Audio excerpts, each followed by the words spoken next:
So here we are. We finally made it to the last main topic of the course, organic chemistry. Now we're going to spend maybe 3 weeks on this topic. What we're going to talk about would normally take an entire year of a course. So we're going to just give you the basics of all the main topics. There's a lot of reading to do. This is probably going to take at least 4 videos to get through these 2 chapters of material. The main topics we're going to discuss in these first videos is compounds called alkanes, alkenes, and alkynes. They're the compounds that contain carbon and hydrogen, and they either have single bonds, double bonds, or triple bonds. I'd like you to read most of chapter 12. This is a little edited here. Read through all the way through section 9 of chapter 12, discussing alkanes that either have a halogen in them or have a ring structure as well as these sections here that were already assigned. And then chapter 13, pretty much the whole thing except section 5, which I believe discusses polymers. Some of the goals we have are to compare and contrast organic and inorganic compounds, to draw some structures. I'll show you different ways of drawing organic compounds. I don't have any modeling kits with me. The little molecular modeling kits would be very helpful. If I do get a hold of some, I will definitely show you through these videos how beneficial they are in visualizing compounds, because they're 3-dimensional and this is a flat page here, so you're going to have to use your imagination a little bit here to fully grasp the 3D nature of these compounds. I'll show you how to the various ways to draw them, how to name them, both straight chain and branched hydrocarbons, and some simple cycloalkanes. The cyclo is a word that means ring. How to draw and recognize isomers, which are compounds that have the same formula, they just have different connectivity between the atoms, and then go over some simple reactions of the 3 types of compounds: alkanes, alkenes, and alkynes. So as you know, organic chemistry is all about carbon, the study of our carbon-containing compounds. Up till now, all the stuff we've talked about is inorganic chemistry, pretty much dealing with compounds that contain metals, or they might have contained carbon, but they might have contained, the carbonate ion. That is considered an inorganic ion because it's found in compounds like sodium carbonate, where you might have 2 sodiums and a carbonate ion. That's an inorganic compound, even though it does have carbon in it. Organic compounds contain carbon and some other nonmetals, but they're neutral molecules. There's no electrically charged particles. They might be polar and have polar bonds, but they're not electrically charged in any way. The reason why organic chemistry is important to have a basic knowledge of is because it helps you understand topics in biology and biochemistry, pharmacology, pharmacy, all sorts of subjects use this basic knowledge we're going to review. Nucleic acids occur, they're organic compounds that occur in DNA, proteins, fats, and carbohydrates, the 3 main types of molecules that are in food, enzymes, vitamins, hormones. They're all organic compounds. Biochemistry was developed later as the study of chemical compounds in living cells. That's why it's sort of biology and chemistry combined.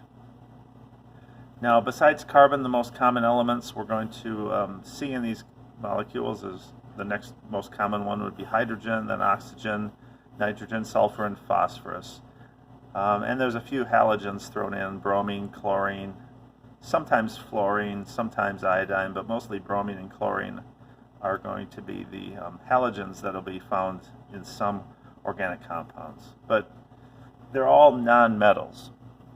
And they use covalent bonding. So we're going to be talking about actual molecules or compounds. Those words are sort of interchangeable. Let's just go over some of the physical properties to distinguish between an organic compound and an inorganic compound. Inorganic compounds are ions. They have positive and negative charges. Organic compounds don't. They're molecular, covalent bonding. The boiling points and the melting points tend to be lower for organic compounds simply because they don't have electrically charged particles. They're held together by either hydrogen bonds, dipole-dipole forces, or dispersion forces. You know, hydrogen bonds and dipole-dipole forces are pretty strong, but they're not nearly as strong of intermolecular force as an ionic force is. For most compounds, as the mass goes up, the boiling point and melting point goes up, but that also will depend on these IMFs that I'm talking about, which means that different types of organic molecules, like alcohols, might have higher boiling points than other types because they have the OH bonds, so they have the ability to hydrogen bond to themselves. Do they dissolve to form electrolyte solutions? No, organic molecules don't. They stay together in solution. The exception to that are acids, organic acids. I'm not talking about like HNO3. I'm talking about acetic acid, which is in vinegar, of course, that you're dealing with in this titration video. That's one of the simplest organic acids. There are organic bases. They don't release hydrogen or hydroxide directly. They react with water just like a base like NH3 would react with water to release OH ions. What's their ability to dissolve in water? They have a low water solubility, unless they're an alcohol or have a polar functional group. So if they're a low molecular weight or low molar mass compound that contains oxygen, nitrogen, fluorine, and they can form hydrogen bonds with water, then they will be somewhat water soluble. And organic acids and bases will be water soluble as well because they can form, that's the one time an organic compound can form a ionic or plus or minus charge. This table here shows you some of the solubility trends for some alcohols. These are the first 6 alcohols in the series. So you're going to see this a lot in this part of the course. We're going to give you a class of compounds and show you from the simplest up to more complicated ones and how the physical properties tend to change. You see methanol, the simplest alcohol. They all have the OH group circled in red here. Methanol and ethanol and propanol, they're all completely miscible with water because even though they contain nonpolar carbon-hydrogen bonds, the OH part of the molecule is the dominating effect to make them somewhat polar, so they dissolve in water. But as soon as you get to somewhat larger carbon chains, like butanol, pentanol, hexanol, the solubility starts to go down pretty quickly until they become essentially insoluble. So as we've discussed before, the overall polarity of a molecule is a competition between the organic part, and that's nonpolar, and the part that's polar. So you can see here, the longer the chain of the alcohol, the less soluble in water it becomes. And the number 1 here just tells you where the OH group is. We'll discuss how we name organic compounds, alcohols, for chapter 14. Right now we're just dealing with chapters 12 and 13 of the GOB textbook. All right, moving on here, let's go over some of the bonding patterns you should look for that are common in organic molecules. Here's some Lewis structures for the elements that are common: hydrogen, carbon, nitrogen, oxygen, fluorine. Notice the number of valence electrons goes from 1 up till 7. Hydrogen tends to form 1 bond, carbon 4 because it has 4 valence electrons. It has room for 4 extra electrons to make bonds. Nitrogen only has 3 unpaired electrons, so it tends to form 3 bonds. And I've shown you here the patterns. These are the patterns you'll see over and over again. Hydrogen is always at the end of a molecule or on the outside of it. Carbon, as long as it forms 4 single bonds, 2 single and 1 double, 1 single and 1 triple, it's happy. That's what you'll see. 2 double bonds next to each other isn't common, so we won't draw those. Nitrogen, which you'll find in a class of compounds called amines, A-M-I-N-E-S, tend to have this structure, but nitrogen likes to have 3 bonds and 1 lone pair of electrons. That's why nitrogen-containing organic compounds are bases.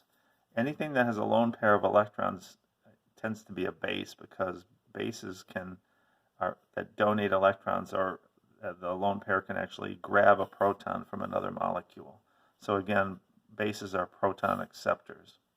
Oxygen can act kind of like nitrogen can, because it's got 2 lone pairs of electrons. So oxygen likes to form 2 bonds on either side or at the end of a double bond. It can also be bonded to H, so there'll be some group of carbons, and then you'll see an OH.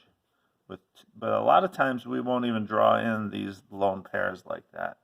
So you have to just understand that they're always there, and they do play an important role in how these molecules react. And then halogens, they all behave the same. They're like hydrogen. They're always found at the end of a single bond, but unlike hydrogen, which has no lone pairs, they have 3 lone pairs of electrons. So there are your basic building blocks of organic compounds. There's sulfur and phosphorus as well, but sulfur behaves a lot like, has the same bonding patterns as oxygen, and phosphorus has the same bonding patterns as nitrogen. Let's just look at a simple organic molecule here. Check it for correct bonding. You can see here sort of these patterns in a real molecule. This is the way I'm going to draw them. You'll see lines for bonded electrons like we've done the whole course. Lone pairs will sometimes be drawn, sometimes they won't. But notice oxygen here has its 2 bonding pairs and 2 lone pairs. In this molecule here, you'd see that oxygen if it has 3 bonds and a lone pair, that is not a common pattern that you would see. Now, if you get a little bit further into this topic, you might see this sort of thing, but it would mean that oxygen would have to have a positive charge on it. That's not a stable structure, but that would be part of a overall chemical reaction. Let's say it would be a ion that's going from one place to another, sort of a halfway point between a reactant and a product. So normally you'll see oxygen like this, or like these 3 here. So you're going to need to maybe go back and review your Lewis structure theory that we talked about earlier on, if you want to fully understand what's being discussed in these videos. How do we classify compounds? This is just the beginning. All right, this chart would be this whole tabletop size. This is just one little piece. We're talking about hydrocarbons. As the name implies, they can only contain carbon and hydrogen. They can either be aliphatic, just means they're non-aromatic. They contain single, double, and triple bonds, but they don't contain what's called the benzene ring. If they contain the benzene ring, they're called aromatic. They have a specific bonding pattern that leads to low reactivity. The aromatic ring, they were first called that aromatic because they had very characteristic smells. They were aromatic. But today, aromatic compounds mean that they have this specific functional group called a benzene ring. It's also known as a phenyl ring, P-H-E-N-Y-L, if it's part of a larger molecule. The aliphatic hydrocarbons can be broken up into alkanes, which have all single bonds. The cycloalkanes, which have a ring. The simplest cycloalkane is this one here.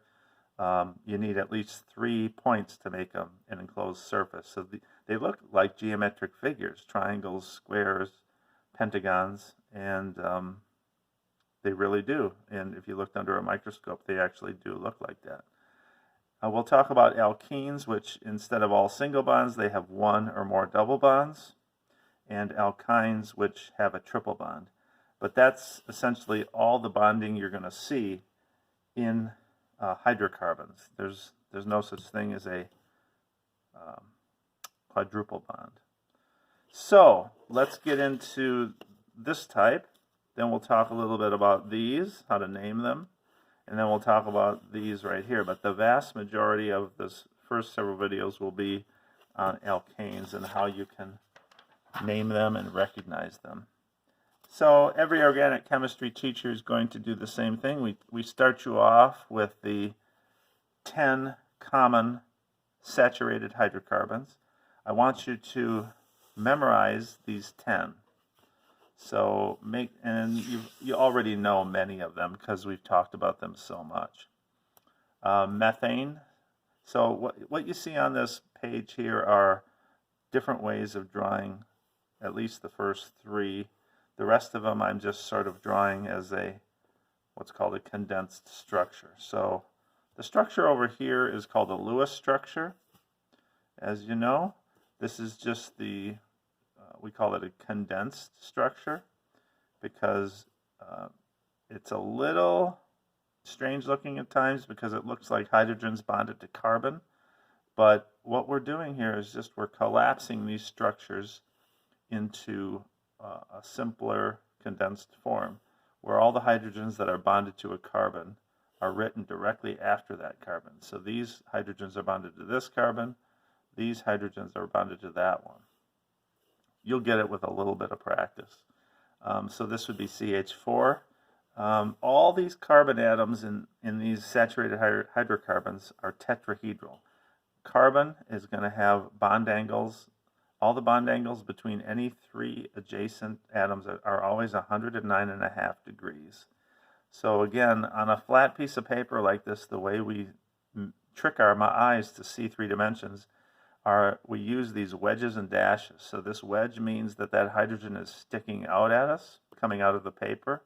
The dashed line means it's going away into the tabletop. And the single lines, the solid lines, mean they're in the plane of the paper.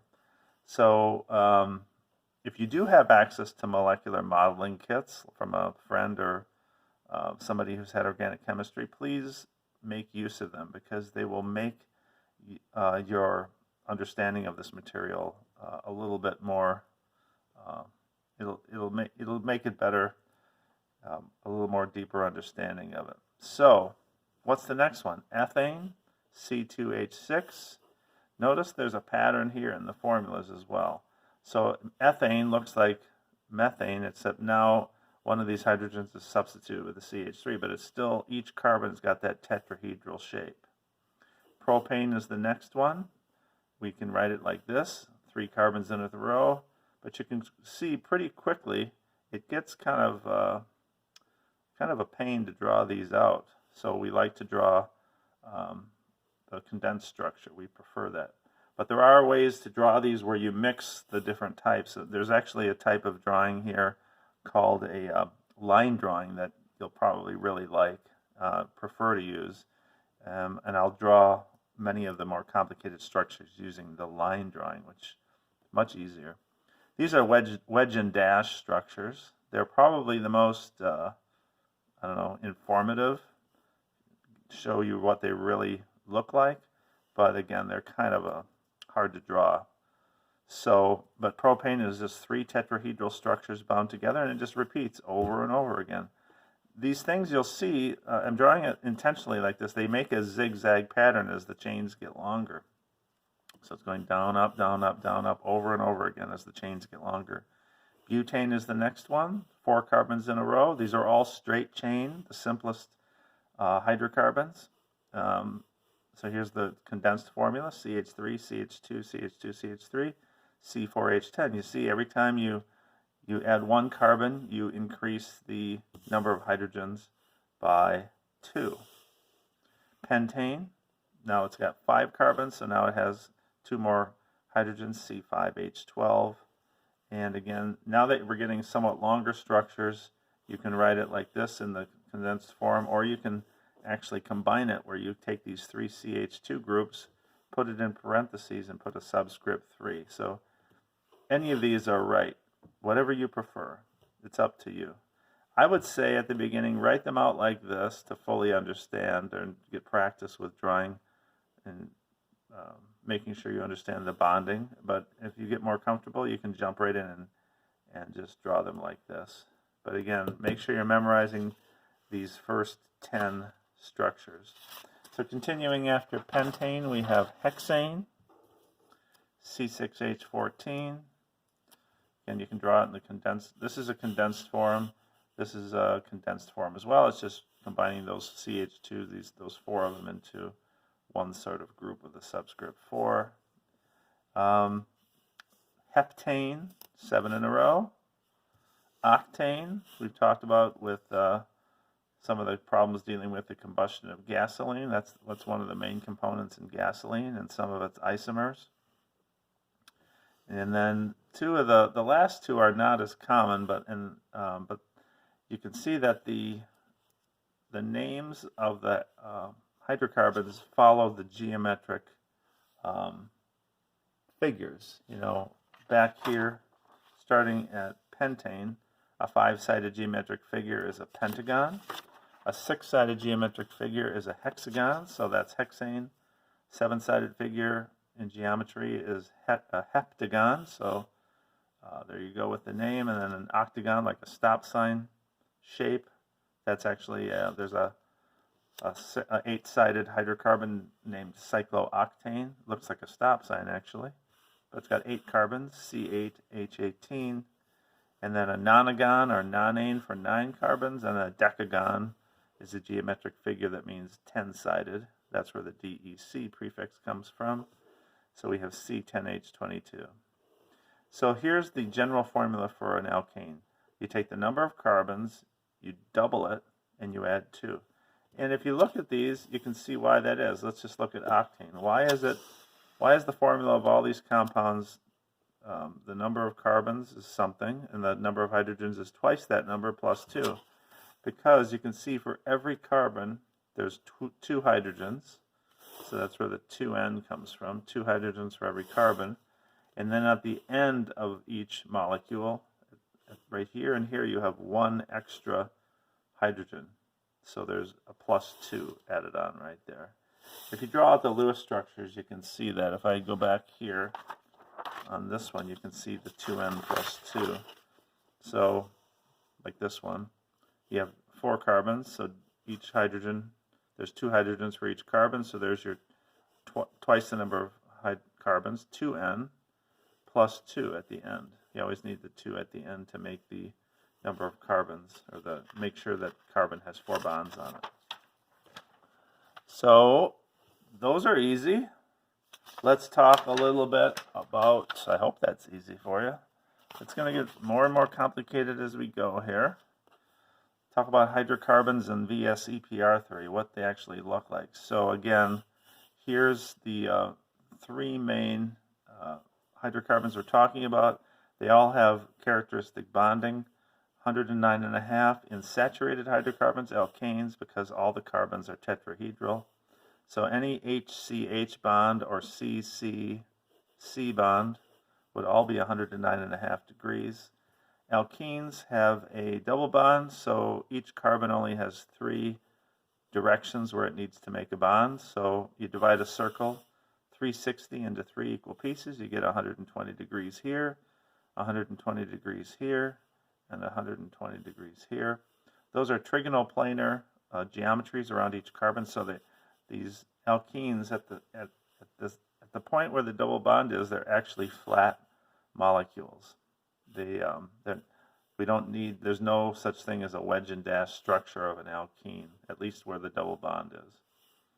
Alkynes, not as common as alkenes, but they have a triple bond in them. So at the bond angle between this carbon, this one, and this hydrogen is 180 degrees. So this geometry, linear, is a little misleading. Alkynes are only linear at the point where the triple bond is, just like alkenes are only flat right at the point in the molecule where the double bond is. So we're going to be talking about somewhat large molecules where this is just one small little piece to the overall puzzle. So there are many ways to write organic molecules. You can see I've drawn the expanded formula, or the Lewis structure, for propane here. It shows all the bonds as dashes. The condensed formula shows the atoms, but the bonding is implied. So make sure you can go between these. I guess you could draw this as H. You could, if you wanted to, write this as H3C, CH2, CH3. That would be actually a little more correct because it's H3C, implying that this carbon is bonded to that carbon. But here it looks a little strange. But I'm sure you're getting this. At least I hope you are. The line angle drawing is like with the one I was talking about. That's the one that is going to be the preferred way to draw organic compounds, especially when they get a little bit more complicated. So it shows carbons as bends in the lines where they change direction. That's a carbon with enough hydrogens to make 4 bonds around the carbon. Multiple bonds, double and triple bonds, and non-carbon atoms must be drawn in. So if you just see a line angle drawing that looks like just squiggly lines, those are just carbons and hydrogens. But if you have an alcohol, you have to draw that in. You have to draw the oxygen in. There's no shorthand way of writing an oxygen. But where these straight lines change direction, that's a carbon, that's a carbon, that's a carbon, that's a carbon, that's a carbon. That's got 2 hydrogens, that's got 3, that's got 2. With a little practice, you'll get that right away. This is a CH3, that's a CH2. This is a carbon, but now you got to think, how many hydrogens are there? Well, this is a carbon and that's a carbon, it's got 1 bond there, it's got 2 bonds in this direction, so it only has room for 1 more thing, which is 1 hydrogen. So that would be a hydrogen there. This one here would have 1 hydrogen on it. This one would have, now we're back to 2 hydrogens. 2 hydrogens for that carbon, 2 hydrogens there, and 3 there. So again, you'll see that all over the place. You'll see this line angle drawings used on these are different classes of organic molecules. These are called ketones, amines, esters. This is chapter 14 material and chapter 15 material. So right now we're focusing only on these here that might have a single, double, or a triple bond. You can also write these structures as mixed. What do I mean by that? I mean, sometimes you can incorporate some of the full expanded formula, Lewis structure, and you can combine some of the condensed structure, and you can even throw in a little bit of the line angle drawing if you want. There's really no right or wrong way to do it. As long as you just follow the bonding rules, you're technically not writing anything in the wrong way. It's just some people, there's common ways that we write these. Like this wouldn't be a common way to write ethanol, but it would be correct. You don't really need the dash there. You could write ethanol like this, part expanded, part condensed. But again, you'd probably just write it more commonly as CH3, CH2, OH. That'd be the most, because it's a simple molecule. You could draw it as a line drawing, but it's pretty small, so we generally don't start writing line drawings like these until we get to 4, 5, 6 carbons long. And you can have a combination of line drawing and condensed structure. I don't need to really put the CH3 here. You'll see what I mean in a little while when we talk about isomers, but it would be fine if you did. But just leaving the OH off here is not correct, because if you want to tell somebody it's an alcohol, you have to put in the oxygen, and you have to put in the hydrogen here. Even though you don't put the hydrogens on this part, they're implied. You have to put a hydrogen when it's attached to a non-carbon atom. So let's talk further about these line angle drawings. You might hear it called a line angle drawing. That's fine too. Here's the first 10 hydrocarbons. Oh wait, maybe not the first 10, but actually starting at propane. You can't really draw line angle drawings for methane or ethane, because that would just be a single line. It would look a little strange. We don't generally do that. So that is not something you'll see. Propane, butane, pentane, hexane, 1, 2, 3, 4, 5, 6. heptane, octane, nonane, decane. You can see they make this zigzag pattern. So as you get 50 carbons long, it's just going to look like this times 5. So what we're also going to talk about are cycloalkanes. So believe it or not, they actually look like these figures. That's cyclopropane, cyclobutane, cyclopentane, cyclohexane. My next handout overhead here will have the names of them in case you want to write them down. Cycloheptane and cyclooctane actually looks like a stop sign. You can draw them as condensed structures like this as well, but this is a quick way to do it. You just draw a square. Or you can write it out in the fully expanded form here. That is this, CH2. This one is this carbon. Here is this one, and here is that one. Now the numbering scheme is just showing you how many carbons there are, but it will also be important when we're talking about how to name them. You're going to actually have to number the chain, and you're going to have to number the ring depending on what you already have in the structure. You'll see what I mean in a little bit. But cycloalkanes, since they're actually a ring structure, you've taken this end here and kind of connected it here. So you had to spit out 2 hydrogens. So therefore, the general formula does not have the +2 here. It's just CnH2n. The number of hydrogens is always double the number of carbons because each carbon has 2 hydrogens. So that would be C8H16, C7H14, C6H12, C5H10, and so on. So I'm going to end this video here, and